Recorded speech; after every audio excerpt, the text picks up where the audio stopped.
It's time to talk about the important issues for the natural state. And there's only one place to turn for that. Opportunity Arkansas's Nic Horton. You can find Nic's work at opportunityarkansas.org.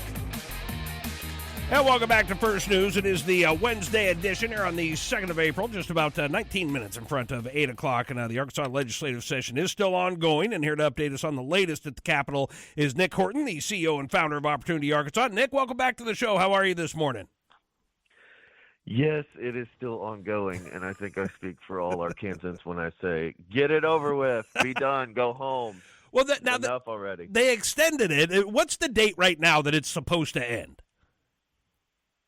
April 16th, so 2 weeks from tomorrow, is slated at the moment to be the final day of session right now. Is there any feeling for you, or is it even a possibility that they could extend that date as well?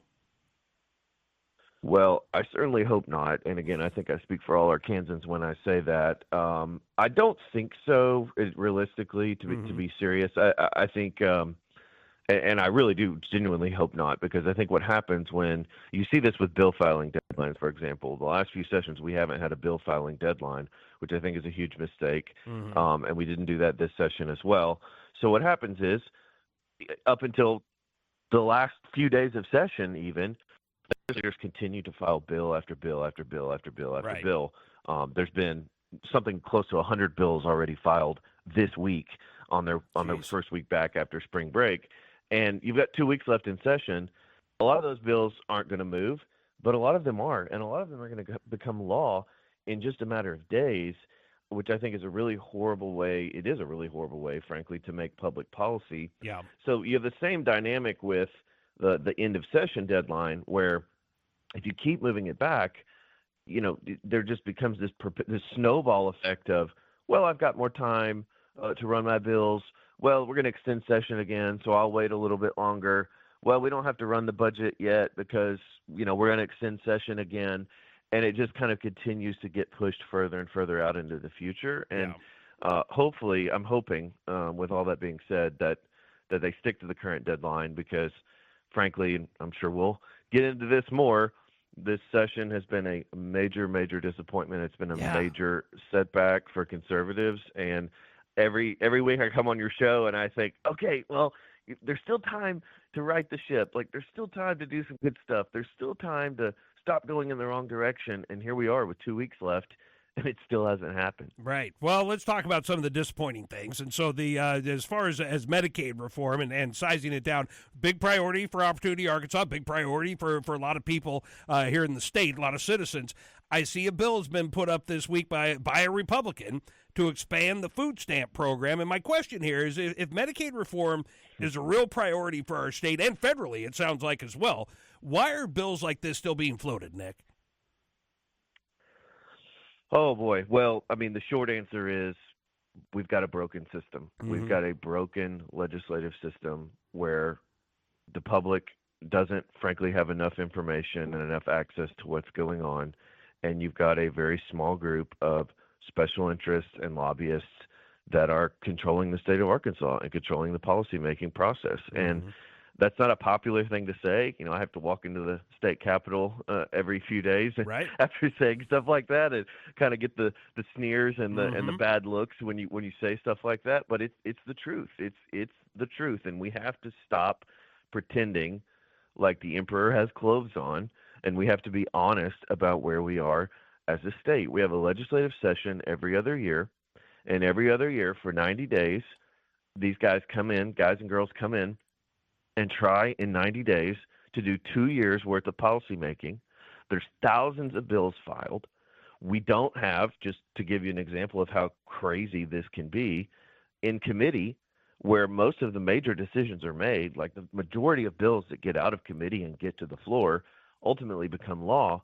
Well, in committee, you, by and large, 99.9% of the time, you have no idea how your legislator voted. Right. Well, why is that? Because they don't take a recorded vote. They don't tally an actual vote count in committee. So the chairman get to decide on a voice vote based on which ear they decided to hear out of that day, whether the yays or nays had it, and they deem bills passed or failed based on their hearing. And frankly, some of these people don't have great hearing. Let's just be honest. Sounds like a kangaroo Or court. they have very, very selective hearing Yeah. at best. And so the entire system, and then I could go on and on about the fact that unlike other states, the legislature does not really have a dedicated staff. Now that is I say that and people freak out like, oh, you want to hire 300 new state employees to help manage the legislature? No, I don't.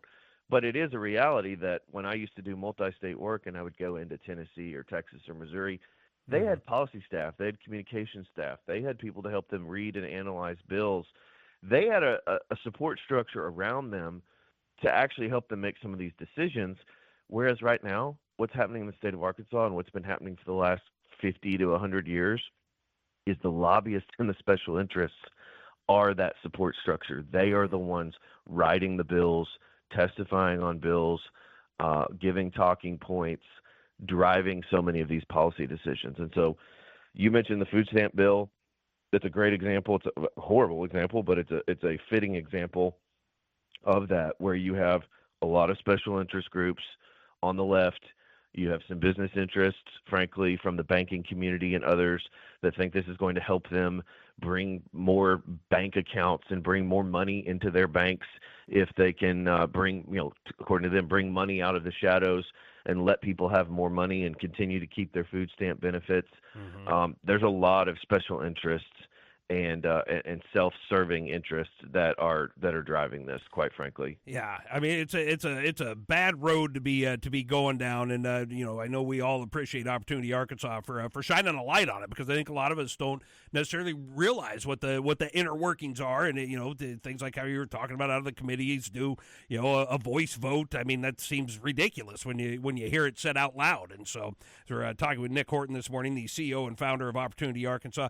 Nick, on another topic, what happens to the Franklin County Jail funding that failed in the state Senate this week? Is it dead? Can it come back? What happens to it?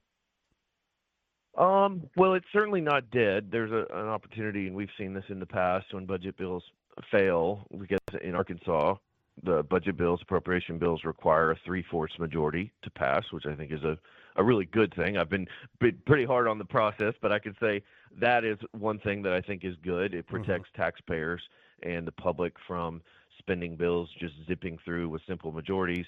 The same rules apply to tax increases as well, so that's a good thing. But that's the reason the bill failed. It did get majority support, but it didn't get 3/4. And we've seen this in the past with the DHS budget and other budgets where some people are just unhappy with other unrelated things, and so they block the budget as kind of a proxy for that. In this case, I certainly think it seems like there is a lot of legitimate concern about the prison, about the price tag, about some of these unanswered questions. But hopefully, I think what will happen next is there's going to be some meaningful, substantive conversations. I think you had a lot of legislators, from my observation, I would guess, you had a lot of legislators that voted no that aren't necessarily opposed to building a new prison. There's a lot of agreement, consensus that we need a new prison. Right. But there are unanswered questions about this particular proposal. There are a lot of, frankly, unanswered questions about why the price tag has gone up and up and up, and we haven't even started the construction yet, and it just continues to move higher and higher. And so I think as the process continues to unfold, hopefully some of those questions are going to get answered. Maybe there's going to be some restraint or a spending cap of some sort or something put into place to make sure that this isn't just a total blank check that's given to this project. But yeah, short answer is it can come back. It will come back. They can vote on the budget bill, frankly, as many times as it takes. We've seen this in years past where they just vote and vote and vote and vote, and they'll vote every day, and you'll just slowly see people start to peel off because people can only hold out for so long. There's just so much political pressure on some of these things. So I suspect it will ultimately pass, but there are some legislators, I think, who appropriately want more information, and they want to make sure that this is really vetted out and this is not just a rubber stamp. Yeah, no, I mean it's a big price tag, so I totally agree. It needs to be totally vetted out. So, Nick, we always appreciate you stopping by. Of course, you can see all of Nick and his group's work, his organization's work at opportunityarkansas.org. That's the website. Make sure that you get signed up for Non-Debatable. That is the review of the legislative session that comes out each week, and so you can get that and be fully informed on what's going on. But Nick, we appreciate you coming on the show each week, and especially today. And we'll talk again. We'll talk again at this time next week. Hey, I always appreciate it. Nondebatable.com if folks want to sign up for the newsletter. I was homeschooled, so I have to sound it out to be able to spell it. But hey, nondebatable.com. I went to public school, so I misspelled it, but it's all right. All right, Nick, you take care. No comment. We'll talk to you brother. soon.